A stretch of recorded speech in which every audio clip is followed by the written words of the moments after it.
Washington, le 25 juin 2012. Des dizaines de caméras patientes devant la Cour suprême des États-Unis, la plus haute juridiction du pays, s'apprête à rendre une décision révolutionnaire pour la justice américaine. La Cour suprême vient de décider que les mineurs coupables de meurtre ne pourront plus être condamnés à la prison à perpétuité.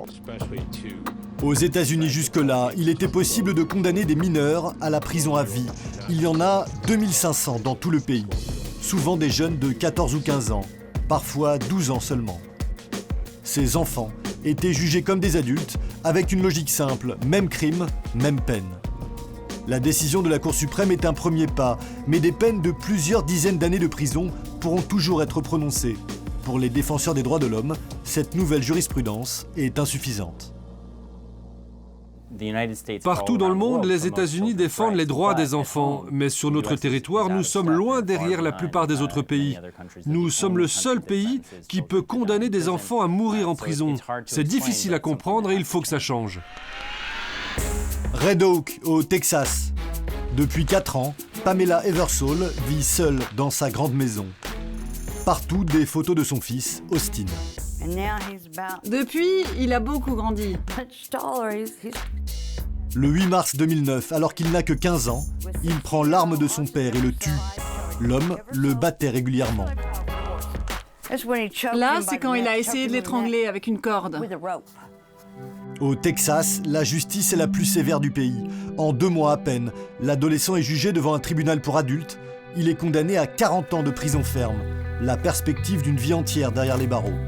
Sa mère ne le supporte pas. Depuis, elle multiplie les crises d'angoisse et prend des médicaments pour se calmer. Finalement, la seule chose qui m'a rassurée, c'est qu'à cause de son âge, il ne pouvait pas être condamné à mort. Mais je n'arrive pas à comprendre comment ils ont pu lui donner une peine aussi lourde. Austin purge sa peine à 450 km de là. Aux alentours, des prisonniers travaillent dans les champs de coton, surveillés par des gardes à cheval, fusil à pompe sur l'épaule. Voici la prison où il est détenu, l'une des plus vieilles du Texas. Une prison pour adultes, là aussi la justice n'a pas fait de différence. Aujourd'hui, Austin a 19 ans, il ressasse sans arrêt les moments où sa vie a basculé. Je me souviens quand je suis monté dans la voiture de police. Je pensais qu'ils allaient m'envoyer dans une prison pour mineurs. Alors j'ai posé une question au shérif sur la prison pour mineurs, du genre « Combien de temps vous pensez que ça prend pour y arriver ?» Et il m'a dit « Mineur ? Mais t'es plus un enfant ? T'as pas entendu ce qu'ils t'ont dit à l'intérieur du tribunal ? T'es un grand maintenant. Tu vas à la prison pour les grands garçons. » Un grand garçon qui a dû apprendre très vite à partager sa vie avec des adultes, pour la plupart condamnés à de longues peines. Vous imaginez enfermer ici quelqu'un qui a 14 ans, comme d'autres détenus en ce moment? Ils ne se rendent pas compte. Il y a des gens ici qui sont enfermés depuis plus de 20 ans, qui sont devenus vicieux et qui sont devenus des pros de l'arnaque et de la manipulation. Et ils savent comment profiter de toi, comment faire semblant d'être ton ami pour te voler ton argent, pour te prendre ta dignité, et pour t'utiliser pour leur propre intérêt. Et ça, je vois ça tous les jours ici. En prison, Austin étudie le droit. Il est également devenu très pieux, le seul moyen selon lui de ne pas mettre fin à ses jours. 40 ans de prison pour un adolescent, une peine inimaginable en France ou dans la plupart des pays occidentaux. Mais ici au Texas, aucune remise en question des condamnations de mineurs. Ces 2 juges du tribunal de Dallas défendent la logique de la loi. Justice doit être faite selon elle, coûte que coûte. Dans le pire des cas, un meurtre. Est-ce que la victime est moins morte parce que le coupable a 14 ans plutôt que 19 ans? Il faut prendre cela en compte. Certes, il faut considérer l'intérêt de l'enfant, mais aussi les droits de la famille de la victime à obtenir la justice.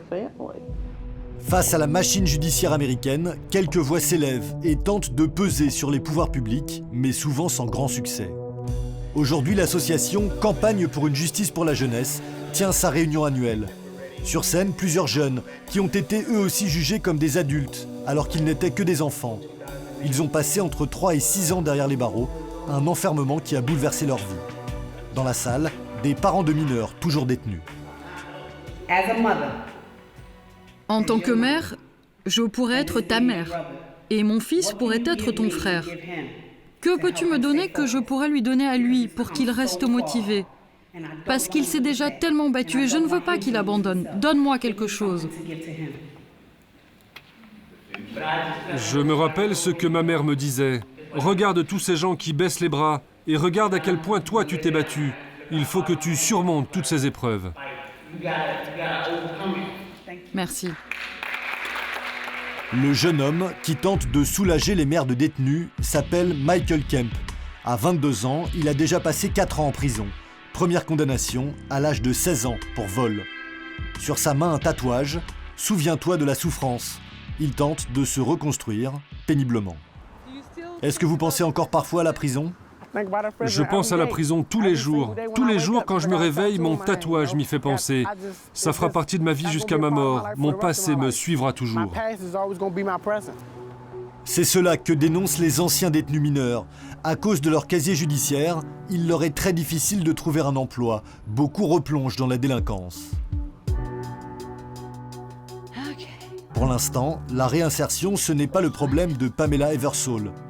Il est 4 heures du matin. Aujourd'hui, elle part rendre visite à son fils, en prison. Je suis nerveuse. Je suis toujours nerveuse quand j'y vais. Parce que c'est tellement loin. La route est tellement longue. C'est 5h30 de voiture. Les règles de la prison sont strictes. Pamela n'a le droit de lui rendre visite qu'une fois tous les 2 mois. Je n'ai rien le droit de lui apporter.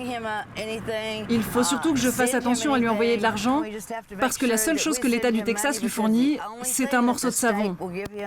Un savon, c'est tout. C'est tout ce qu'ils sont censés lui donner. Le matin, Pamela arrive enfin à la prison. Elle a droit à 1 heure avec son fils dans une pièce surveillée par les gardes. Notre caméra n'est pas autorisée pendant la visite. La sortie est toujours douloureuse. À chaque fois, je déteste avoir à partir. Je ne veux pas le laisser là. Je m'accroche à lui, vous voyez? Maintenant, il est plus grand que moi, il a grandi. À chaque fois que je le vois, il est plus grand. Dans sa main, une photo d'elle et son fils, un service fourni par la prison. Ils prennent uniquement des photos le premier et le 3e week-end de chaque mois. Et ça, c'est si leur appareil photo fonctionne ou s'ils veulent bien en prendre. On n'en a pas toujours. Une photo coûte $3, mais ça le vaut bien. Austin n'est pas concerné par la décision de la Cour suprême. Il devra purger sa peine. Son seul espoir, une libération conditionnelle. Mais il ne pourra en faire la demande que dans 16 ans.